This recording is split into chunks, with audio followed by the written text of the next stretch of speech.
And we are live. Hello, my name is Steve Jaguar. And I'm his co-host, Mike Foster.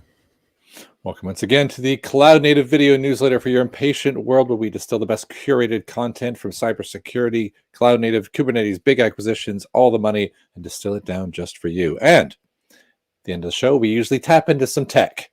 And we got something cool.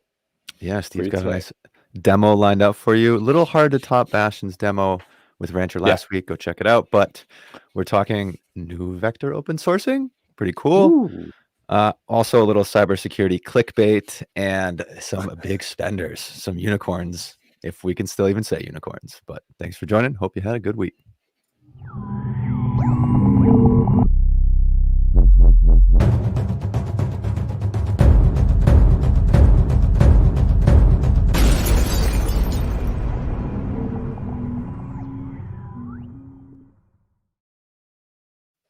Yes, last week was great. Thanks again to Bastian for coming on. If you missed it, check it out on YouTube. It's got all the links from the last show.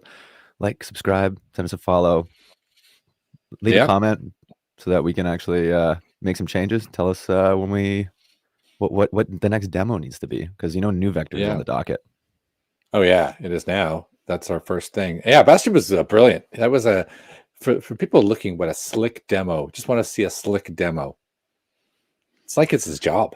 Yeah, it's crazy. Like, 20 minutes? Okay, here. Succinct demo. Yeah, boom. Yeah, exactly. You took U2 versions and you didn't even cover it all. Yeah, I'll say he was able to cover it because I gave him like a little bit of a lead. You loosened the lid on the jar. Yeah. Anyways, what's new with you, Steve? Not bad. Yeah, the demo I'm doing later.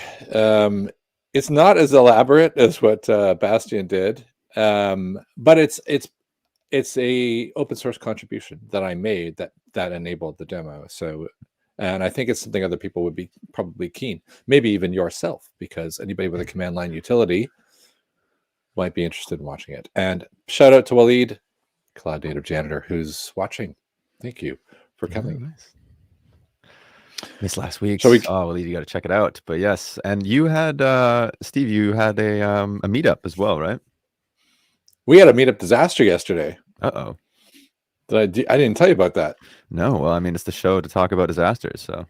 Yeah, it was a proper, the name of this show.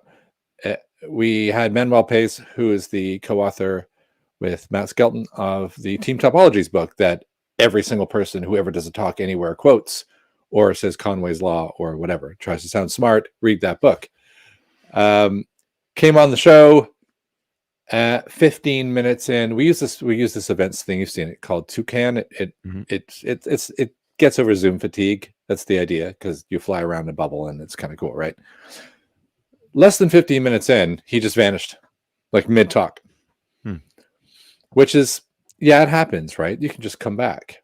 Except on his side, it didn't tell him he was disconnected. He did the whole talk to nobody, while we sat there thinking he was going to come back. Oh no! So we waited like 45 minutes, and we knew he had a hard stop at the top of the hour. So we kind of just broke into tables and just started having chats about security and Kubernetes and whatever, right? So we kind of had a good like pub style meetup, but we had no speaker. We only had we only got a third of the talk. So now we're starting to sweet talk him into coming back because he thinks he already did his time. You know what I mean? So it did not go smoothly for such a high profile speaker. That's too bad. Yeah. Kind of funny. WTF. All right. That's we should have put that in the WTF section, but let's get into the general news.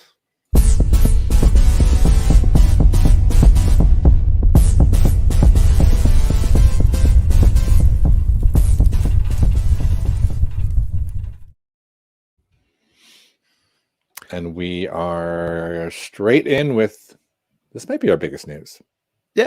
Yeah, it's so funny because we had Bastian on last week and he's like, oh yeah, we're going to be open sourcing new vector, and then it's just Tuesday.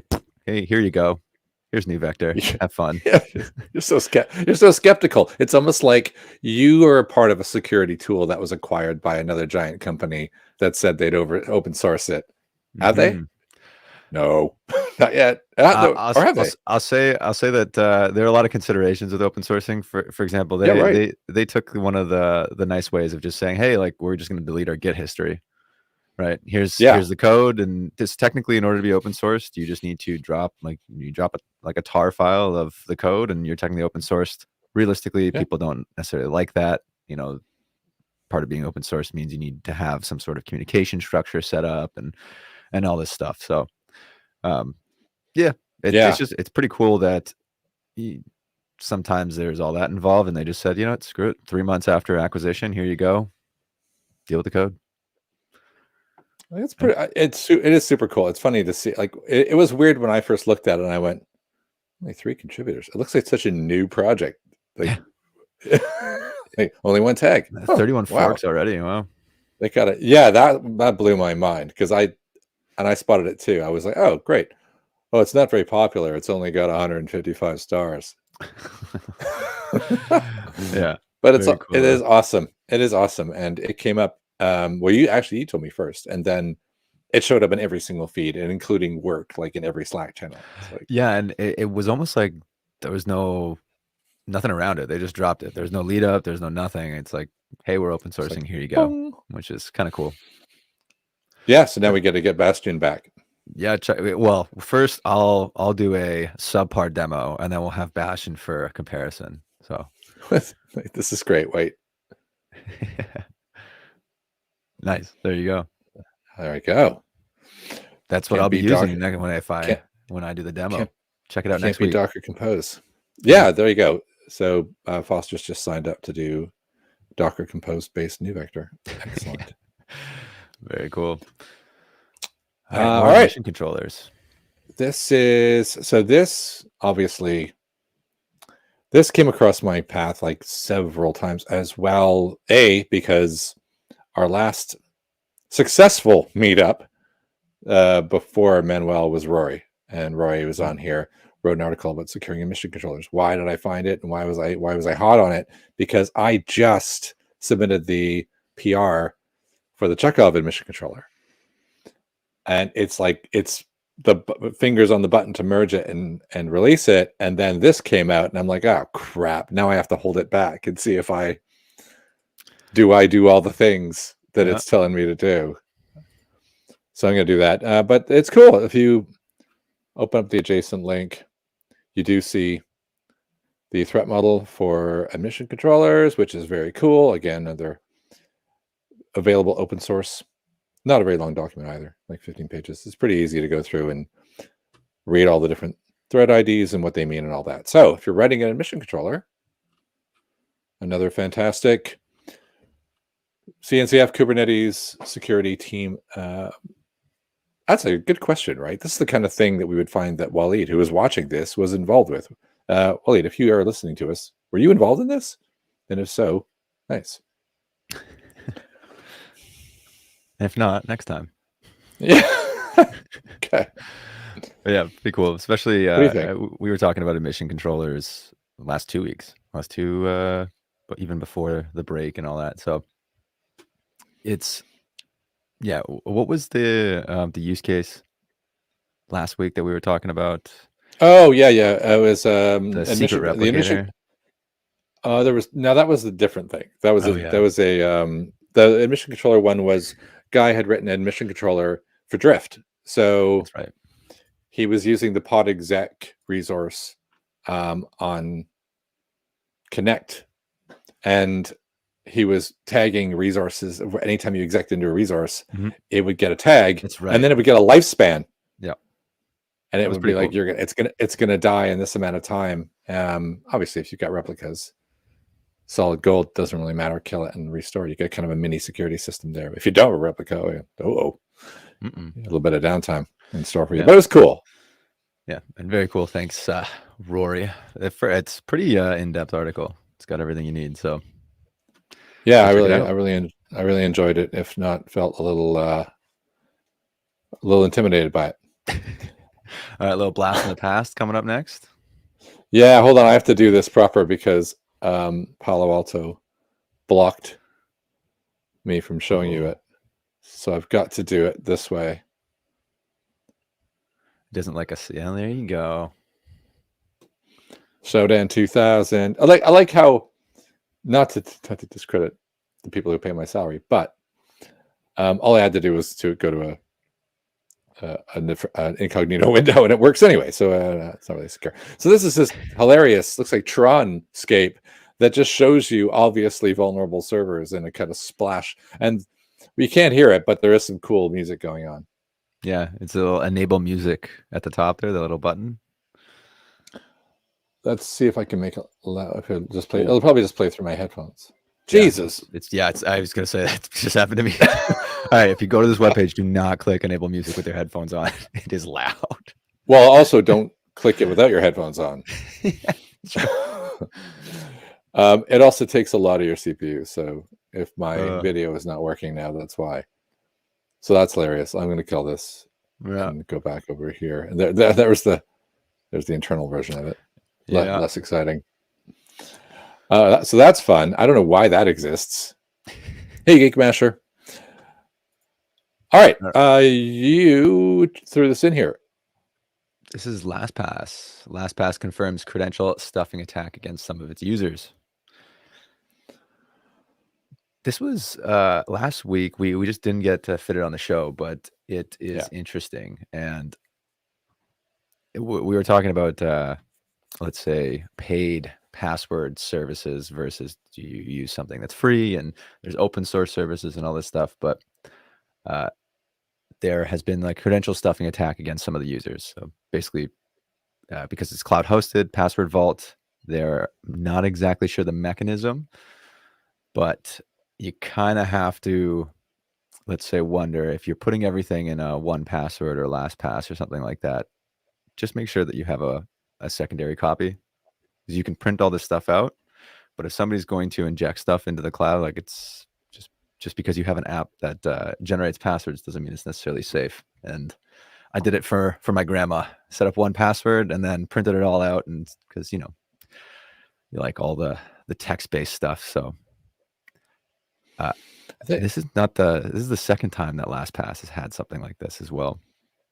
Yeah, they've had an issue in the past. Oddly, I use LastPass, but once you start using one of these things, if it's not, you can't, you just switch, kind of stuck. Yeah, you're hooked. But I have physical two-factor authentication, so I'm okay anyway. But I'm fine, and I can change my master password. It doesn't really matter. You should use 2FA. That was my warning. Don't just rely on LastPass. Come on. Mm-hmm. We have another password news later on in the show, so a little bit of foreshadowing as well. Yeah. But before we get into that, just a little bit of fun, meme for you before we get into the crazy stuff. There we are. Let me just bring it up. Yes. Thank you, Justin. Mark Hamill. It's such a stupid joke, but for some reason, I like it. Yeah, it was funny. But that honestly could have gone in the WTF section just for the dad joke alone.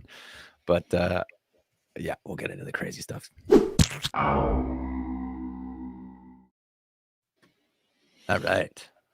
Let's do it. First one. Now, I don't know if we should do this first or do the reaction first. I think we do this. Set the baseline for the clickbait. Okay, good. Let's do this first, because this is like, it matters the order you see it, and I think that's why things went crazy. So Orca did some pretty killer research and discovered some AWS CloudFormation vulnerabilities. There's a lot actually to unpack here. It's too much for this show, for sure. Too much for our puny brains. But it was essentially, I think I saw later, it was assessed as like XXE SURF. So you can manipulate your CloudFormation to get it to make HTTP GET requests, and therefore you could speculate as to what you could do. You could assume the server's account identity and start doing stuff. There's some nice little animations there. Is that what you got out of this as well? Yeah. Yep, pretty much. And I guess the question is what you could use it for was up for speculation when you're reading it. Right. So let's do it one time, and then they're like, oh, well, we haven't necessarily tried to see the extent of this hack, right? Yeah. There you go. This, I've just highlighted a very key speculation in here. Oh yeah, Leeds said zoom in. I'm going to zoom in as often as possible. This is I just got a fancy 4K monitor, and as a result, it sucks sharing screens. Yeah. All right. So our research team believes, given the data found on the host, blah blah blah, that attacker could abuse this vulnerability to bypass tenant boundaries. You're kind of blind hacking with this method. So you could. Believes and could really do not belong in the same sentence together. Right. I believe that Santa I Claus could could drop off probably presents tomorrow. Yeah. I believe that if I were to meet Beyonce, she would find me adorable. Oh, well. Probably not. But it's one of those kind of things. What you definitely should not do when you see words like that, and let's see if this is this kind of reaction from lovable security champion and normally quite level-headed individual Scott Piper. Three scream faces. This is worse than Chaos DB, which was actually pretty bad. Yeah. Orcasec gained access to all AWS resources in all AWS accounts.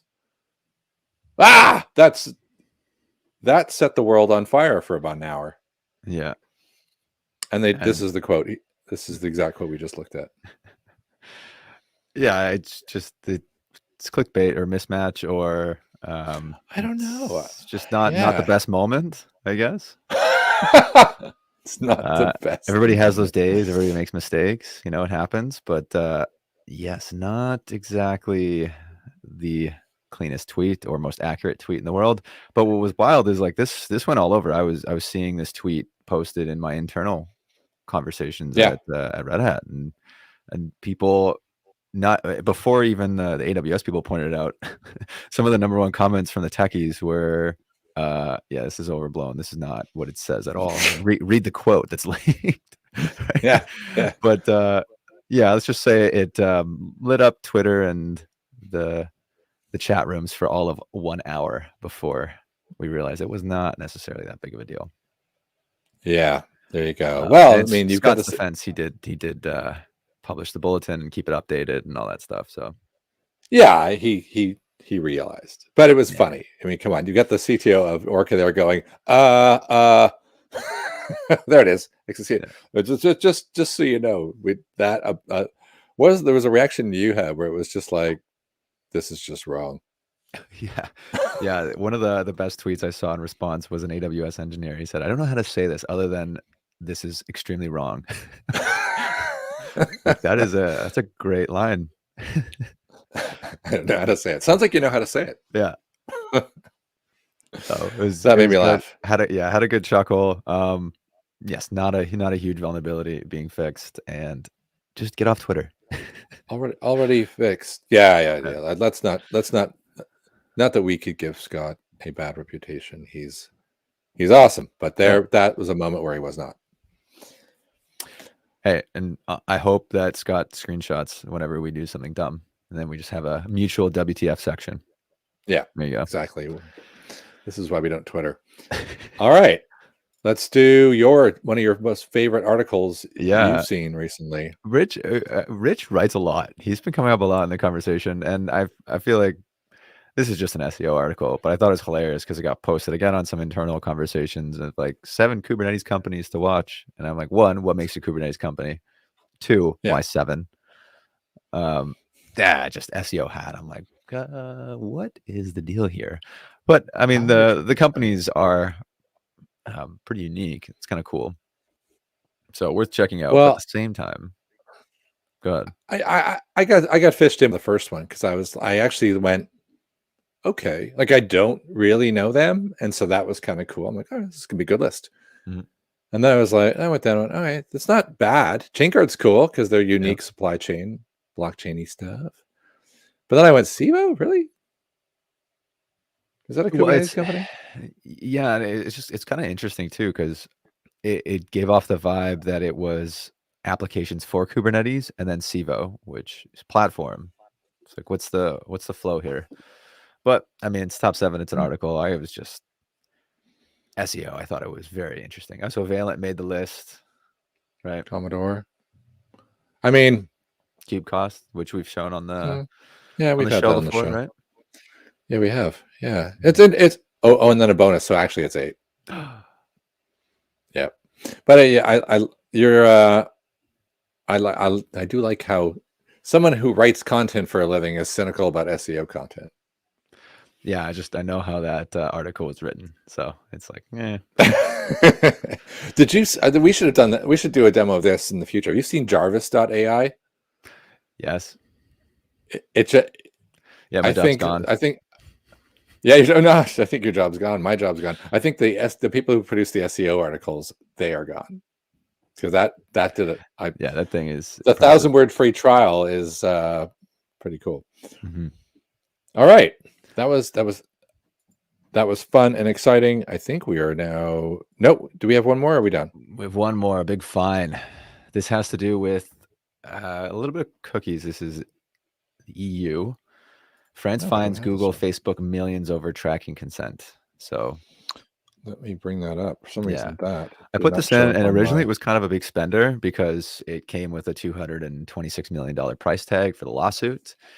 But basically, what was happening is Facebook and Google, when you go and click, accept all cookies and all that, if you want to deny the cookies, it was like 3 clicks you had to go through to get there, versus accept all cookies was 1 click.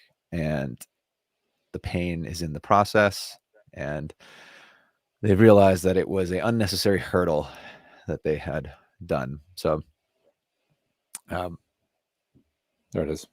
There you go. Speaking of unnecessary hurdles, I just had to click like 18 times just to get to this article. It might help to zoom in a bit too, but I know it's. There you go. Find Google and Facebook. Yeah, that's pretty crazy. Find. For some reason, I had lawsuit in my head, but that's. Yep. And what's funny too, because we talked about the lawsuit in 2017, and that's why cookies are always showing up on your web pages. So you go to a web page, do you want to accept all cookies or manage preferences or all that stuff? A lot of that was based on the original lawsuit with Google and Amazon, I believe. And then some rules got instituted that said, hey, you have to put cookie, this little bar to accept or deny cookies. Okay, fine. But we didn't exactly like the way that you instituted this little bar that we click through. Right. And it's almost at the point where they've just said, hey, we're not going to regulate anymore. We're just going to let tech people go and break things, and then we'll just fine you after. Right. Yeah. I mean, you roll your eyes, but it's like the original lawsuit. There was never any regulation to say, hey, this is how we have to handle cookies, except the EU, I think, did it, right? Or UK? We do. There is a law about it. Yeah. Yeah. A specific one. But yeah. Anyways, it's big spend. Yeah. It's up there. It's funny. It's funny that you just like 226. How do they come up with the numbers? Well, yeah, they're a big company. You think about how much they probably made in cookies, like selling and advertising. That's true. Pennies. So yeah, that's true. All right, getting into the other big spender stuff.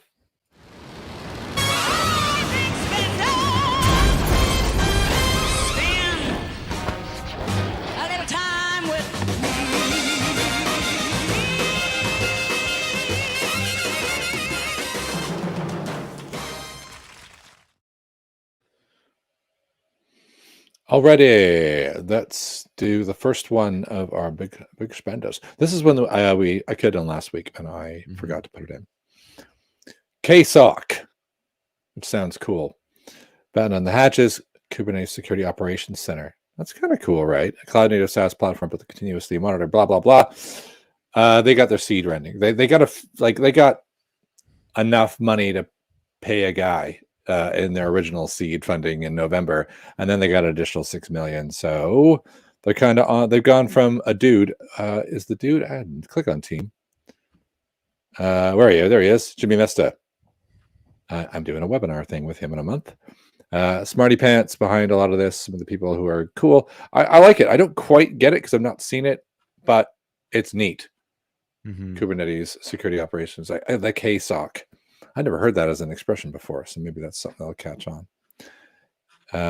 Cool. Batten down the hatches. We're going to have to schedule an assessment. Schedule an assessment, and then maybe, because I'm doing a thing with Dude later, and he seemed extremely interested in doing stuff. Maybe he'll come on, give us a show. Yeah, that'd be awesome. See what it's all about. What was the funding, by the way? The original seed. The original was 600,000. Okay.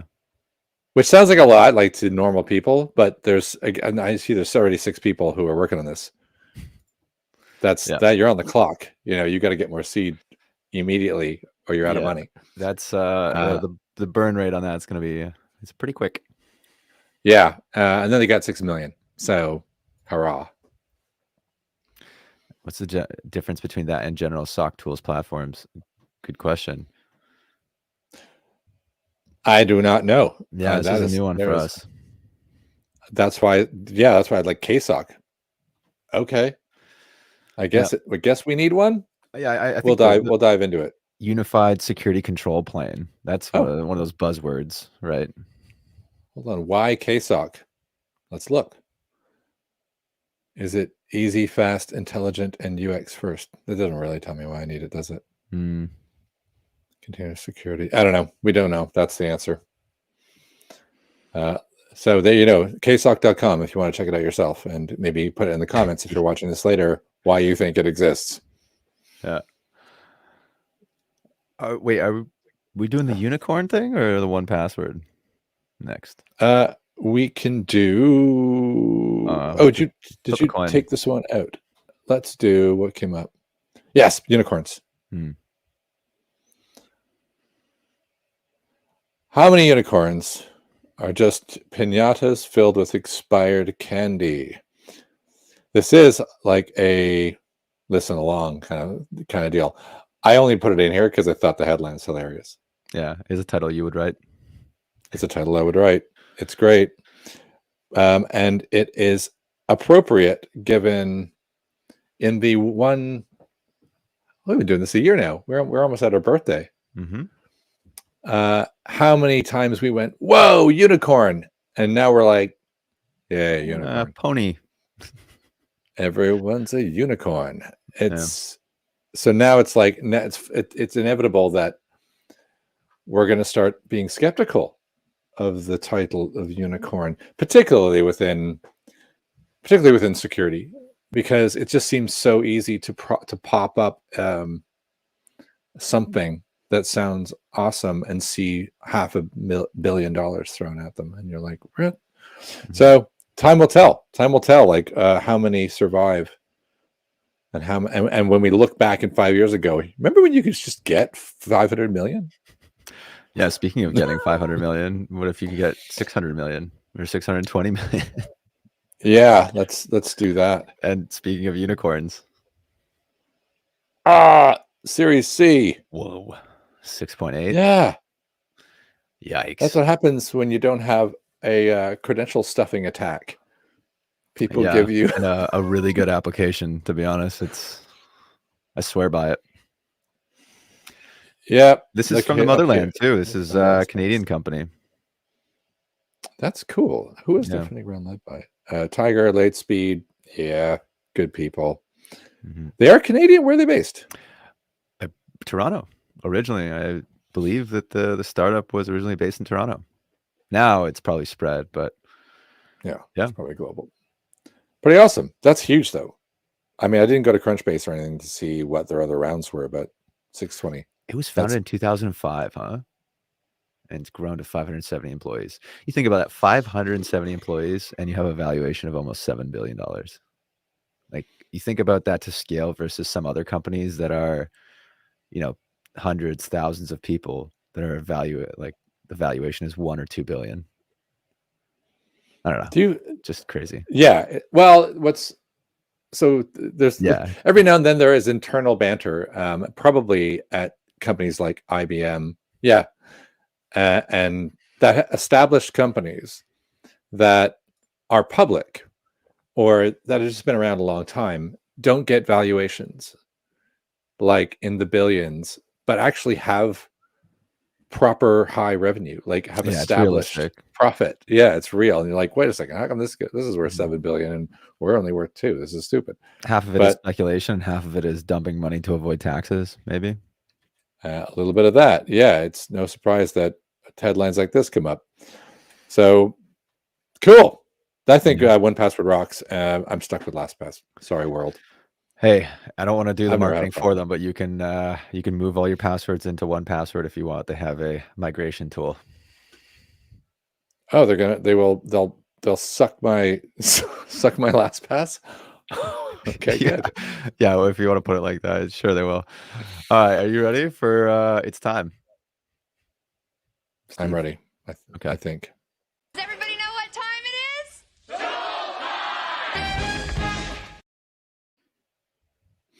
All right, let me share. This is probably going to be what kind of time am I doing on time anyway? Because we always go over 30 minutes. Well, this is gonna be a short show. Yeah, for once. All right. So if you don't know what this is, do you use a Mac? It's only available on the Mac at the moment. Sorry, world. Yeah, I do. Okay. Well, if you have a Mac, Fig is an autocomplete tool. Sounds really boring, kind of because it is. It's not a lot of razzle dazzle associated with autocomplete tools, and I'm always skeptical of crap like this. However, a few reliable people on LinkedIn went, "Hey, you tried Fig? It's pretty cool." And then the response was, "Hey, this is really cool. Hey, this is really cool," and it's not annoying. I always struggled. You can do a kubectl autocomplete. You can put it into your dot file, and it works. And for me, it always worked for a bit, and then it would go weird.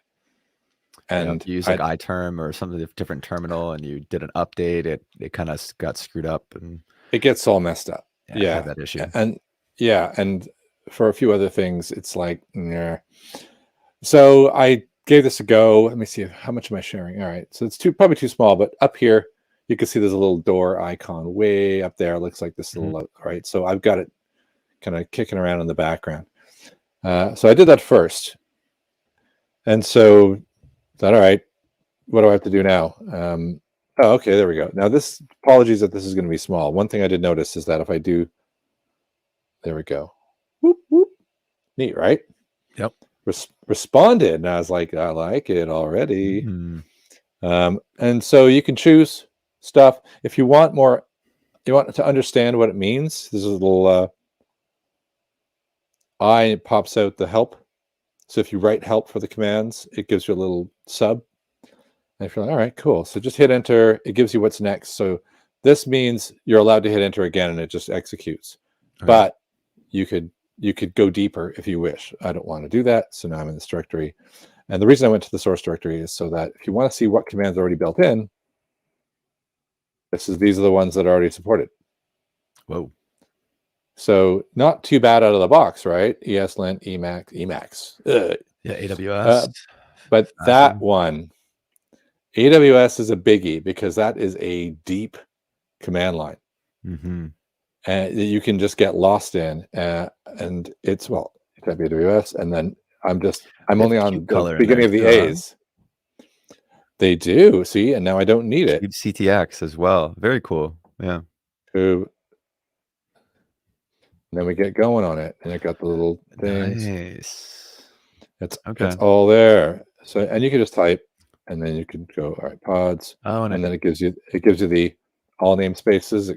Yeah. So if you forget the options, like this would be awesome. This is really if you could somehow sneak it into your CKA exam. No, they provide the terminal for you. I know you can't, but I know it would just be cool. It would be, yeah. So check that. It understands aliases. I just typed K and it still works. Awesome. So that was pretty badass. So off the back of this, I was like, all right, this is pretty neat. What isn't Yarn. here? Yeah, they have Yarn, they have Xcode, they have Vue. They have weird stuff Docker, like Zapier. Like, what the hell? Yeah. This actually introduced me to CLIs I didn't know that existed. Conda. Yeah. Oh, look at this. So this biased opinion. There you go. well, that's what I did. So that's what got me interested in it was,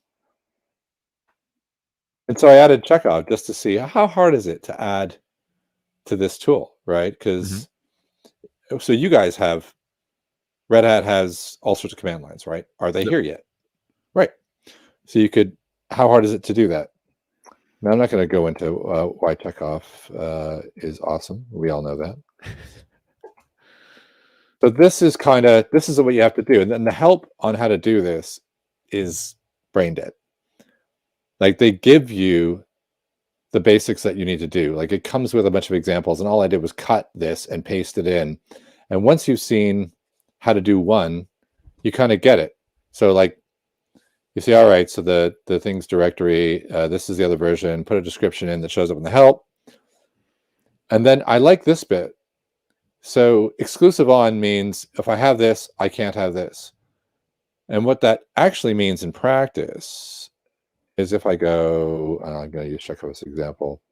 If I use directory, so I can choose directory. It chooses only directories. So that you can program to do that. But if there's an option for more parameters, it eliminates. You can say exclusive on this, and so it will no longer offer me file, or it'll no longer offer me this. So it starts to reduce the parameter set based on what you say exclusive on. That's pretty cool. You can kind of enforce like a best practice. So it's like we're doing directories. We're going to check the whole directory. We're not going to even offer you the option as an individual file, right? You got it. And you see so some out of the box things are folders. So that was good. File paths gives you folders and files. So you can navigate deeper and deeper and deeper until you get the file you want, and then just hit enter and done, right? So those came for free. What else we got? Is variadic means you can use this more than once. So if you can do skip path, then skip path, then skip path, you say is variadic, and then it'll keep offering you that same. Because by default, once I use one dash directory, it eliminates that from the list. Okay. So that means don't do that, and it'll keep doing it. So I thought that's pretty cool because like for us, we can eliminate multiple checks. So there's lots of ways to do it. We've got all sorts of things where if you have an API key, it unlocks all sorts of other parameters. So I can program that in. Like if you put API key, and I've got depends on API key. So you can start to create exclusions or hierarchies, kind of like it was cool. And look how you've been looking at this for like 2 seconds, and you're probably already going, yeah, I could do this for Podman or something, right? Yeah. I'm not a rocket science. The fact that I added this in was merely an act of patience, not an act of skill. Well, that's where you lost me. Patience. Patience. What is that? So you go up to the top. So the only thing I did do is this, and I stole this from somebody else because I'm not an original guy. I wanted this. So if I did Checkov, we have a dash branch, right? I wanted my branches to show up. Whoa. So they do. That's awesome. It just kind of hoovers it out of Git and then presents it. But that was the other cool thing, was that you can set a TypeScript up your own custom crap and make intelligent offerings for parameters and whatnot. And you can configure existing applications and existing CLIs in there as well. So if I want to change Chekhov's behavior, I can do that. Change Chekhov's behavior. I don't know. Not Chekhov's behavior, but like let's say you're offering me directories and it's giving me folders, right? Oh yeah. Like you can change those subtle configurations, and not necessarily Checkov, but just the other applications as well. Like if I wanted kubectl to have a specific behavior on a folder or something like that, or show me specific files or something like that, I can configure all that. You can make that. You can personalize the reactions in kubectl, because actually, I think that we can improve kubectl. We're not going to do it now, but if say I did get pods dash n, it doesn't give me namespaces. I think it should, and you could embed another kubectl command in there that actually offers me namespaces there, because I have to have something. after -n. I can't leave it blank. I can't run another parameter. This is actually bad practice. So that's actually, I think, a mistake. Well, I think the issue is in order to have the namespaces in the cluster, you'd have to like fetch the information, which would be hard. You do, you could, but that's what I'm doing. That's what I'm doing with Git. Yeah, and you can probably, it would be cool if you could just say, hey, I'm a developer. I really only work with these 3 namespaces. And so then it's always just like, it'll just, only serve up those 3 as an option. Well, if you're running a kube config, right? If you're running if you're typing kubectl, you already have a context. Then it's just going to assume the context. It could just do a get ns and funnel that into the results. And true. It's there, right? So that isn't in the kubectl TS. So it actually occurred to me that for a laugh, I might fix that and submit that back. But it's what also rocks about it, just to brag a little bit more about it. If I change any of the TS files or the behaviors, you just got to type npm run. Of course, what a surprise! npm is in there. Shocking. npm run dev, and it rebuilds the tool like locally, takes all the TS changes, and now it's there. So if I go back, or if I open up another tab, any change I made to any TS file is now functioning on my terminal. So that's all it takes to test what you've done, and you're up and running. And then you just check it back, do a commit, push, boom. It rocked.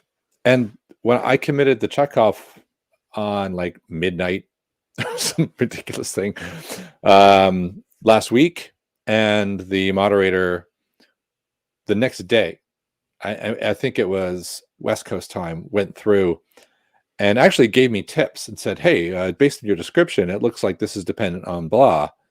You should add a depends on. And actually went through the whole and gave me help to write my spec when it wasn't as good as it could have been.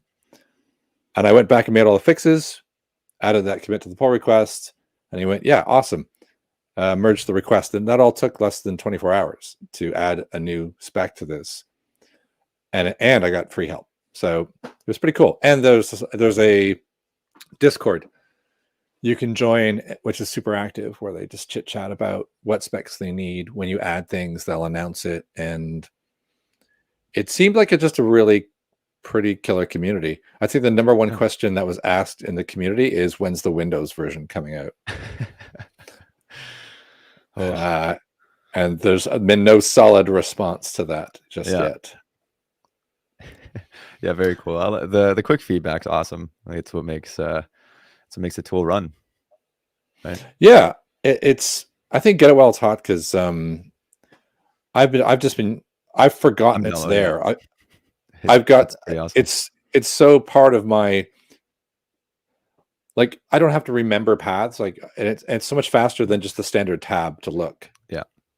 Yeah, it's been.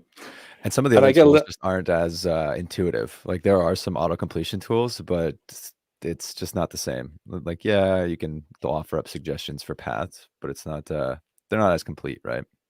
If you've seen some of those auto completion tools. Yeah.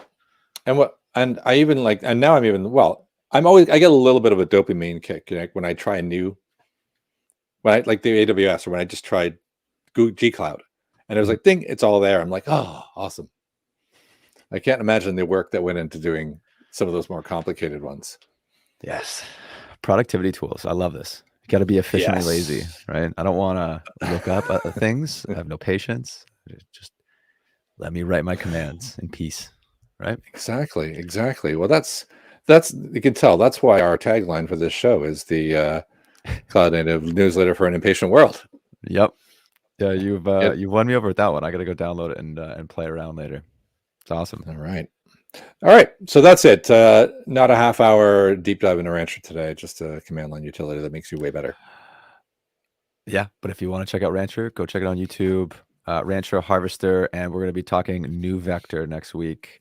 I'm going to see what I can do with that open source GitHub repository. So check in next week for a little bit of a longer demo. Probably not as cool. Steve, anything coming up? Anything you want to talk about before we come back next week? Nope. I'll have some stuff to talk about next week, but I got a pretty clear week until the next show. So yourself, got anything cool going on? Just getting into the open source stuff. Got to go download the CLI now, Fig, and moving. The background's going to change next week, so that's the big news. It'll be. I'm not exactly sure how it's going to look, but yeah, if you see any craziness, shoot us a message on YouTube, Twitter, and thanks for joining. And have a good weekend. Thanks, Wade.